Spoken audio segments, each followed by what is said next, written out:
Hello everyone, this is Utkarsh Shukla from Utkarsh education. आज के lecture में जो पैडागोजी की सीरीज चल रही है हम पढ़ेंगे। मिल्ड्रेड पार्टन न्यूहॉल ने जो खेल विधि को अच्छे से समझाया है और बच्चों के जीवन में खेल किस चरण में किस तरीके से विकसित होता है, उस टॉपिक को हम समझेंगे। ये एग्ज़ाम के लिहाज से बहुत ही इम्पोर्टेंट टॉपिक है। इस लेक्चर को पूरा देखिएगा। आशा करता हूँ आप साथ में नोट्स बना रहे होंगे। बाद में नोट्स मैं तो प्रोवाइड करा ही दूंगा अपने टेलीग्राम ग्रुप पे, जिसकी लिंक डिस्क्रिप्शन बॉक्स में दी हुई है। पर अगर आप खुद से नोट्स बनाते हैं तो आपको और अधिक फ़ायदा होगा। Please like my video, subscribe my YouTube channel. इस पैडागोजी सीरीज़ से आप पैडागोजी के किसी भी एग्ज़ाम में बैठिए, कोई भी टेंशन नहीं आएगी। कंप्लीट सीरीज़ चल रही है और ये लेक्चर भी ये नोट्स भी कंप्लीट हैं। इसीलिए आइए बिना समय बर्बाद किए पढ़ना शुरू करते हैं। मिल्ड्रेड पार्टन न्यूहॉल, ये एक व्यक्ति का नाम है। इन्होंने खेल विधि के जरिए बच्चों में जो परिवर्तन आते हैं उसको अच्छे से समझाया है। इनके अनुसार खेल के लाभ कौन कौन से हैं वो देखते हैं। अभी सबसे पहले शारीरिक विकास, संज्ञानात्मक विकास, सामाजिक विकास और भाषा का विकास, 4 विकास होते हैं। शारीरिक विकास तो ऑब्वियसली है, बच्चा चलेगा फिरेगा कूदेगा उछलेगा पकड़ेगा फेंकेगा तो उसके मोटर स्किल्स जो हैं, हाथ पैर के चलने की जो व्यवस्था है, कंधों के उचकाने की व्यवस्था है, गर्दन घुमाने की व्यवस्था है, इन सब मोटर स्किल्स का विकास अच्छे से हो ही जाएगा, ऑब्वियस सी बात है। इसीलिए एक्सरसाइज करने के लिए जो लोग जिम नहीं जाते या योगा नहीं करते, उनको जनरली सलाह दी जाती है कि आप वजन घटाने के लिए किसी खेल को ही खेलना शुरू कर दीजिए, जैसे बैडमिंटन हो गया। संज्ञानात्मक विकास, कोग्निटिव डेवलपमेंट, दिमाग का विकास बेसिकली। नियोजन, जैसे आप सीख जाते हैं कि हम अगले ओवर में इस तरह से गेंद फेंकेंगे जिससे वो आउट हो जाए या रन कम बनाए। इस तरह की जो प्लानिंग करनी होती है वो बहुत ज़रूरी होती है, वो भी खेल के माध्यम से आप सीख सकते हैं। रणनीति निर्माण भी एक ही उसी का अंतर्गत आता है और समस्या समाधान भी उसी के अंतर्गत आता है। जैसे कि अब कोई प्लेयर अच्छा आ गया, मान लो बैटिंग करने, तो अब तुम किस प्रकार के बॉलर को लगाओगे उस जिससे कि वो प्लेयर अच्छे रन ना बना पाए। तो इस तरह की जो प्लानिंग है, प्लानिंग प्रोसीजर और प्रॉब्लम सेंटर्ड अप्रोच, प्रॉब्लम को दूर करने के लिए क्या करना है उसके लिए जो अप्रोच होती है वो खेल में ही आती है। सामाजिक विकास भी ऑब्वियसली होता है, समूह में कार्य करने का गुण होता है। कई खेल होते हैं जो अकेले भी खेले जा सकते हैं, जैसे कि भाला फेंकना। कई खेल होते हैं जो समूह में खेले जाते हैं, जैसे फुटबॉल, वॉलीबॉल, क्रिकेट। सहयोग की भावना भी उन सब से आ सकती है। प्रतिस्पर्धा की भावना भी आती है कि मुझे नंबर 1 रहना है। संघर्ष समाधान का गुण भी आता है। वो तो जैसे कि हमने देखा कि इसमें समस्या समाधान तो समस्या संबंधित होता है। संघर्ष समाधान होता है जब आपको किसी और प्लेयर से कोई दिक्कत आ रही हो, कोई प्लेयर बोल रहा हो कि नहीं इसमें इस ओवर में हम एक स्पिनर से बॉलिंग करवाएंगे, तुम कह रहे हो नहीं एक फास्टर से बॉलिंग करवाएंगे। तो ये जो संघर्ष समाधान है, ये गुण भी खेल के माध्यम से धीरे धीरे विकसित होता है। भाषा विकास तो इसलिए अच्छा है क्योंकि देखो, एक दूसरे से जो तुम कम्युनिकेशन करोगे, एक दूसरे से जो बातें करोगे, वो उसके ज़रिए तुम अपने भावों को सीधा सीधा बताओगे। मैं कैसे समझा रहा हूँ, देखो तुम जैसे क्रिकेट फील्ड में हो, अब तुम्हें किसी से बोलना है कि तेज़ फेंक या धीरे फेंक, तो तुम्हारे दिमाग में ये भाव आया कि इसको धीरे फेंकना चाहिए और तुमने उसी भाव को भाषा के माध्यम से व्यक्त किया है। जब भावनाओं को भाषा के माध्यम से व्यक्त करना सीख जाते हो ना, तो वो बहुत ही बड़ा स्तर माना जाता है भाषा में कि तुम्हारे मन में जो है वो तुम बोल पा रहे हो या नहीं। कई लोग होंगे जो आज की उम्र में 27 साल 28 साल 30 साल के हो गए, लेकिन मन में जो है वो बोल नहीं पा रहे हैं, झिझक है उनके अंदर। खेल विधि से ये झिझक खत्म हो जाती है, क्योंकि हारना किसी को पसंद नहीं है। 1929 की बात है जब मिल्ड्रेड पार्टन न्यूहॉल ने केवल पहले 5 साल के लिए 0 से 5 के लिए खेल के 6 चरण बताए थे कि 0 से 5 बच्चा 6 चरणों से गुजरता है और उन 6 चरणों के माध्यम से बच्चे में एक प्रारंभिक विकास, प्रारंभिक मतलब समझ लो बेसिक लेवल का विकास, सतही विकास हो जाता है। उसके बाद वो बड़े बड़े खेल खेलना शुरू करता है जिससे उसका विकास और अधिक बढ़ जाता है। तो पहला होता है खाली खेल, 0 से 3 महीने चलेगा। ये इसे कार्यात्मक खेल भी कहा जाता है क्योंकि केवल शरीर चल रहा है। 0 से 3 महीने में बच्चे का केवल शरीर चलेगा, दिमाग ज़्यादा चलेगा नहीं, क्योंकि उसको ना नियम पता है, ना लॉजिक पता है, ना कुछ पता है। तो बच्चा केवल शरीर चलाना सीखेगा। और लोगों ने बोला है कि भाई वस्तु स्थायित्व का गुण जो है बच्चों में 2 से 7 साल में आता है, जैसे पियाजे बोल गए हैं। लेकिन मिल्ड्रेड पाटन के अनुसार नहीं, पहले 3 ही महीने में वस्तु स्थायित्व, स्पर्श कौशल और बच्चे गहराई की धारणा समझ जाते हैं। ये 3 गुण जो हैं, गहराई की धारणा समझ जाएंगे बच्चे, स्पर्श कौशल समझ जाएंगे और वस्तु स्थायित्व समझ जाएंगे। ये 3 गुण बच्चों में पहले ही 3 महीने में आ जाते हैं। इसमें बच्चा खेल को देखेगा और उसके बाद अपना शरीर चलाएगा। तुम गेंद को फेंकोगे उसके सामने, बच्चे की तरफ नहीं फेंकोगे, बच्चा तो 3 ही महीने का है, वो कहाँ से कैच कर पाएगा। तो बच्चे के सामने 2 लोग हैं, वो एक दूसरे को गेंद फेंक रहे हैं, तो बच्चा भी अपने हाथ को फेंकने की मुद्रा में लाने का पूरा प्रयास करेगा, फेंकने पकड़ने की मुद्रा में हाथ को हिलाने का प्रयास करेगा बच्चा। इस तरह के खेल को खाली खेल कहा जाता है, क्योंकि बच्चे खुद खेल नहीं रहा है, बच्चे के पास खिलौना भी नहीं है, इसीलिए खाली खेल कहा जाता है। गहराई की धारणा बच्चे में आ जाती है, स्पर्श कौशल आ जाता है। स्पर्श कौशल तो बच्चे में इसलिए आ जाता है कि वो अपनी माता या पिता के साथ परमानेंट रहता है और उनकी उंगली या हाथ को परमानेंट पकड़ने का प्रयास भी करता है। वस्तु स्थायित्व का गुण तो ऑब्वियसली है कि वस्तु स्थायित्व का गुण होता है कि अगर वो उसको किसी दूध की बोतल है तो दूध की बोतल को वो देख के समझ जाता है कि ये दूध की बोतल है, इसमें कुछ और नहीं डला हुआ है। और गहराई की धारणा का अर्थ तो यही है कि पानी कितना भरा हुआ है, पानी कितना खाली है। गहराई की धारणा से बच्चा यही समझ जाता है कि हम ज़मीन से कितना ऊपर हैं, हम ज़मीन से कितना नीचे हैं। इसीलिए जब तुम बहुत छोटे बच्चे को ज़मीन पे अपनी गोद से नीचे रखने का प्रयास करोगे तो वो रोने लगता है कि नहीं नहीं नहीं, मुझे नीचे मत उतारो, मुझे डर लग रहा है कि मैं गहरा मतलब ज़मीन से बहुत ऊपर हूँ, मुझे चोट न लग जाए, मुझे आपके साथ ही रहना है, मुझे अपनी गोद में ही रखिए। इस तरह से खाली खेल से संबंधित जो 3 महीने हैं वो ऐसे गुजरते हैं। उसके बाद आता है एकांत खेल का नंबर। ये चलता है सब, देख रहे हो ना, 3 महीने से 2.5 साल चलता है। 2.5 साल, 5 साल तक का बताया है, आधे साल तक पहुंच गए हो तुम, 2.5 साल तक। एकांत खेल में क्या होता है, इसे स्वतंत्र खेल कहा जाता है। कार्यात्मक खेल पिछले वाले को कहा जाता था, खाली खेल कहा जाता था, इसे कहा जाता है एकांत खेल या स्वतंत्र खेल। क्यों कहा जाता है? बच्चा अकेले खेलता है इसमें, अकेले। आप उसको कोई घुंघरू पकड़ा दिए, कार पकड़ा दिए छोटी सी, उसको कुछ खिलौना दे दिए, टेडी बियर दे दिए, बच्चा उसके साथ अकेले खेल रहा है और खिलौनों में उसकी रुचि कम है, वो बस उसको चीज़ें समझ रहा है कि ये चीज़ ऐसे उसको फेंक दिया। किसी खिलौने को किस तरह से खेलना है उससे उसे कोई मतलब नहीं। वो कार को उठा के फेंक दे, चलाने का प्रयास ना करे ज़मीन पे, कार ही उठा के फेंक दे। टेडी बियर को चलाने का प्रयास करे, टेडी बियर को खेले नहीं, वो अपने तरीके से खिलौनों को खेलेगा। किसी खिलौने को किस तरह से खेलना है उसमें उसकी रुचि कतई नहीं है। वो बस खिलौना है, उसके जो मन में आएगा उस खिलौने के साथ वो करेगा। और इसमें बच्चा किसी वस्तु के लिए अन्य वस्तु का उपयोग भी करने लगता है, जिसे प्रतीकात्मक खेल का फर्स्ट चरण कहा जाता है। ये प्रतीकात्मक खेल का पूर्ण विकास नहीं हुआ है, प्रतीकात्मक खेल का पहला चरण यहाँ पे पा जाता है बच्चा। जैसे कि बच्चे को कार नहीं मिली तो बच्चे के पास कुछ भी चौकोर टाइप होगा, बच्चा उसी को कार समझ के उसके साथ खेलने लगेगा। इसीलिए मिल्ड्रेड पाटन ये मानते हैं कि बच्चा डब्बे से नहीं खेल रहा है। अगर तुम डब्बा पकड़ा दिए और बच्चा डब्बे को चलाने का प्रयास कर रहा है तो बच्चा डब्बे से नहीं खेल रहा है, बच्चा कार से खेलना चाहता है। मिल्ड्रेड पाटन को लगता था बच्चे बहुत बुद्धिमान हैं, डब्बे से नहीं खेल रहे हैं, वो डब्बे को कार बना के खेल रहे हैं, किसी वस्तु के लिए अन्य वस्तु का प्रयोग करके खेल रहे हैं, जो बाकी लोग नहीं मानते। बाय द वे, उनको लगता है बच्चा डब्बे से ही खेल रहा है। अपने मन से मत मानो कि बच्चा कार से खेलना चाहता है। पियाजे के अनुसार, ये बहुत बड़ा याद रखिएगा कि एकांत खेल ही वो अवस्था है जब बच्चे अकेले वैज्ञानिक बनते हैं, नन्हे वैज्ञानिक, जिनको पियाजे बोलते हैं।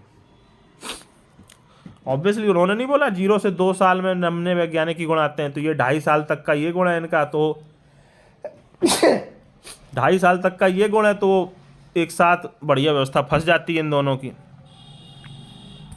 पियाजे के अनुसार एकांत खेल बहुत महत्वपूर्ण है, जो बच्चों को अकेला वैज्ञानिक बनाते हैं। अगला है दर्शक खेल।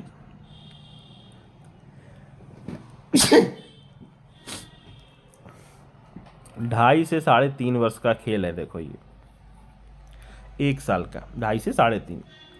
इसमें बच्चों के खेलों में रुचि आने लगेगी। दूसरे बच्चे जो उन्हें खेलते दिखेंगे, शादी का समारोह हुआ, किसी का समारोह हुआ, तो बच्चे दूसरे बच्चों के साथ घुलना मिलना शुरू कर देंगे। वो उन्हें दूर से तो देखेंगे, समझेंगे, लेकिन अभी उनमें क्या है, अभी उनमें है झिझक, ठीक है, इसलिए वो भाग नहीं ले रहे हैं, वो बस देखते रहेंगे एक दूसरे को।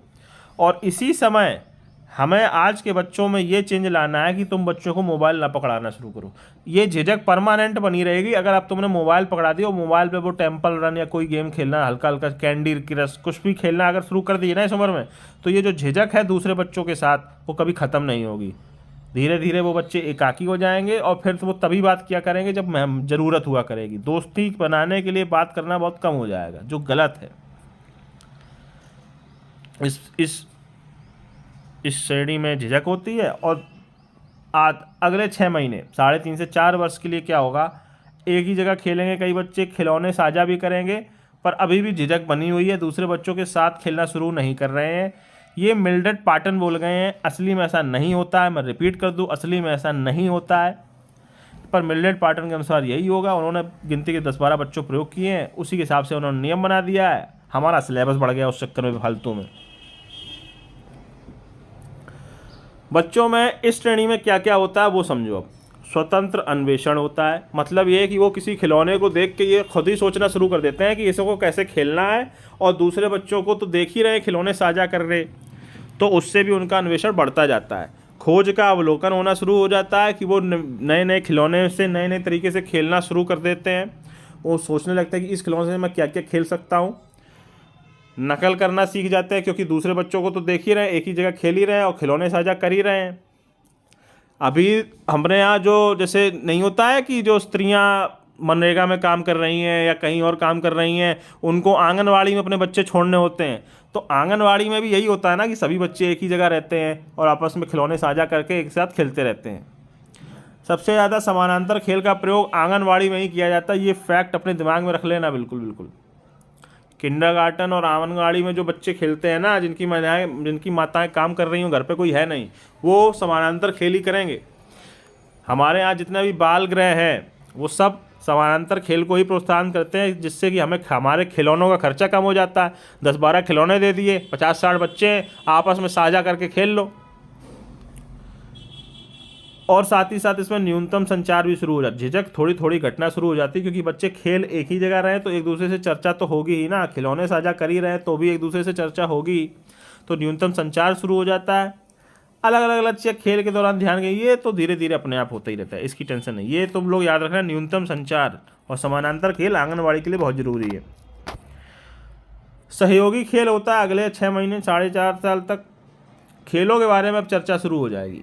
अब प्लान बनने शुरू होंगे कि साथ में मिलकर कौन सा खेल खेला जाए। ठीक है, ये एक संक्रमण काल है, चर्चा ही शुरू होती है और अंत में सहकारी खेल शुरू हो जाते हैं जिसमें बच्चे साथ साथ खेलने लगते हैं। सहकारी का मतलब यही होता है साथ साथ काम करना।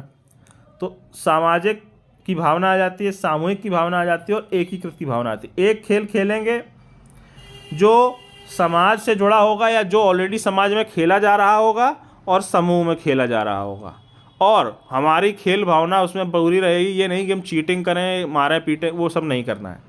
तो ये 4 चीज़ें याद रखना है। एक खेल खेलेगा जो समाज में खेल रहा होगा, समूह वाला खेल रहा होगा, और हमारी खेल भावना वही रहेगी। हम एक दूसरे के साथ चीटिंग नहीं करेंगे, फेयर गेम खेलेंगे, साथ साथ खेलने में ये सब शुरू हो जाता है। इस चरण को ये शब्द याद रखना, विकासशील सामाजिक कौशल।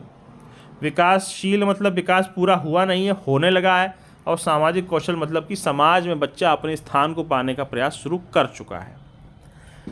इस तरह से ये जो 6 चरण हैं ये मिल्ड्रेड पाटन ने बताए। ठीक है, और मिल्ड्रेड पाटन ने ये कहा कि ये 6 बेसिक चरण जब हो जाते हैं तब बच्चे के जीवन में कई सारे खेलों के प्रकार शुरू हो जाएंगे, जिसमें वो पहला है प्रतिस्पर्धात्मक खेल, दूसरा रचनात्मक, तीसरा ड्रामा फैंटेसी प्ले, चौथा शारीरिक और 5वां प्रतीकात्मक खेल। ये प्रतीकात्मक खेल पूरा है, उससे पहले केवल शुरुआत हुई थी दूसरे चरण में। तो ये जो 6 बेसिक चरण जब बीत जाते हैं ना, इसके बाद आता है बच्चों के जीवन में ये जो 5 गेम हैं। ये अब इन गेमों को एक बार हल्का समझ लेते हैं और आपका लेक्चर हो जाएगा। प्रतिस्पर्धात्मक खेल, इसमें बच्चा देखो वही बात है, खेल भावना सबसे मेन इंपॉर्टेंट होती है। इसमें खेल भावना का विकास होगा। खेल भावना का विकास का मतलब हो गया, इससे मतलब क्या होगा कि जो नियम है वो तोड़े नहीं जाएंगे। ठीक है, और हार जीत लगी रहती है, तो हार जीतना का महत्व जो है वो यहाँ शुरू होता है। इससे पहले जैसे गेम कैसा हो रहा है, देखो सहकारी खेल से पहले गेम हो रहा है हर चीज़ में अकेले अकेले अकेले आप हारते जीतते नहीं हैं।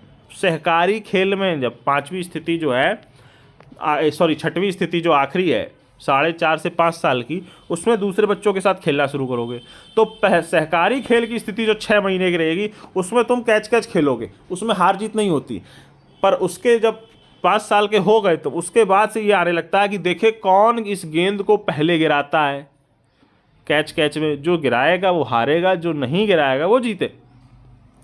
इस तरह से कुछ नियम बने लगेंगे, हार जीत की व्यवस्था शुरू हो जाएगी।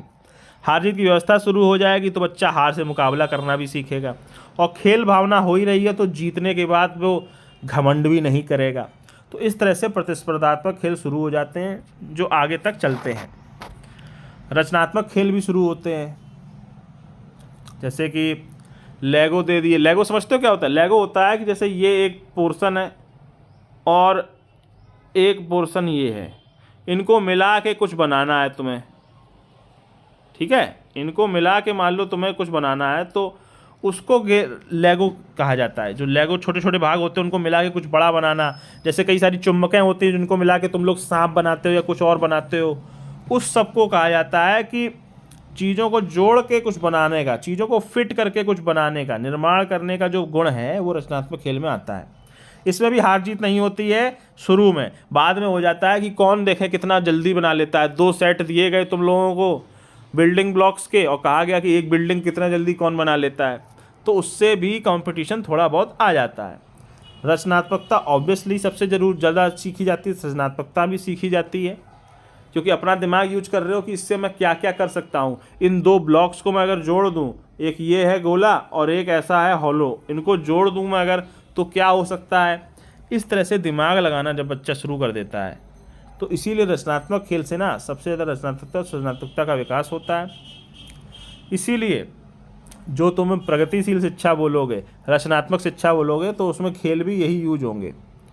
फिर से प्रयास करने की शक्ति ऑब्वियसली दिखाया जाएगा। तुम पहले प्रयास किए कि एक ये बिल्डिंग ब्लॉक है और एक ये बिल्डिंग ब्लॉक है, इनको मिलाने का प्रयास किए, नहीं मिला, फिर तुमने दूसरा बिल्डिंग ब्लॉक देखा, अच्छा ये वाला, फिर तुमने इसको इसमें मिलाया। तो इस तरह से जो पुनः प्रयास करने की अवस्था है वो भी इसमें हम सीखने लगते हैं रचनात्मकता से। क्योंकि रचनात्मकता जब भी करोगे तो ऐसा तो है नहीं कि जितनी बार किए हर बार कुछ ना कुछ रिजल्ट आएगा। आइजैक न्यूटन ने भी पहले बल्ब बनाने से पहले 1000 तरीक़ों से बल्ब बनाने का प्रयास किया था, पर बने नहीं थे, पर उन्होंने फिर से प्रयास करना बंद नहीं किया। इसी तरह से रचनात्मक खेल आपको दोबारा प्रयास करना सिखाएंगे। शारीरिक खेल तो शारीरिक खेल है भाई, गेंद से खेलो, भागो दौड़ो, कबड्डी खेलो, झूला झूलो, ये सब खेल शारीरिक खेल में आ जाते हैं।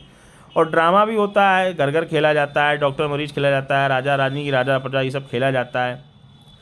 इस वाले में देखो चूँकि ये सब खेले जा रहे हैं और ये ड्रामा फैंटेसी प्ले है तो इसमें भाषा, बोलने के तरीके, इस पर ज़्यादा प्रभाव है। तुम राजा हो, रानी है, तो तुम राजा की तरह व्यवहार करने का भी प्रयास करोगे, जो तुमने टीवी में देखा होगा या किताब में पढ़ा होगा कि कोई राजा ऐसे था।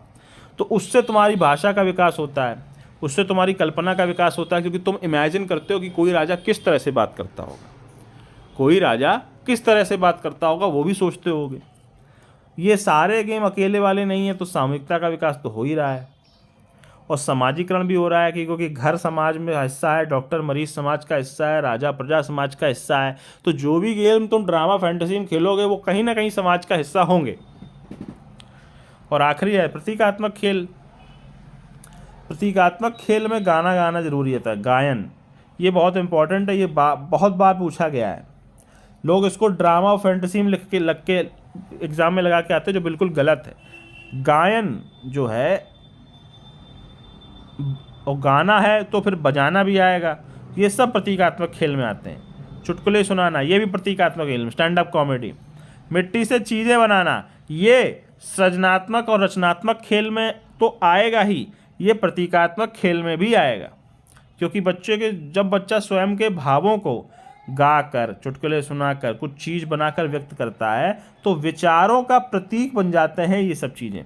हमारा गायन हमारे विचारों का प्रतीक बन जाएगा, हमारे चुटकुले हमारे विचारों का प्रतीक बन जाते हैं। तो इन सब को इसीलिए प्रतीकात्मक खेल में डाला जाता है। इस तरह से आज के लेक्चर में मैंने आप सभी को मिल्ड्रेड पार्टन के खेल के चरण बताए हैं, खेल विधि को अच्छे से समझाया है। Please like my video and subscribe my YouTube channel. Thank you very much. जय हिंद।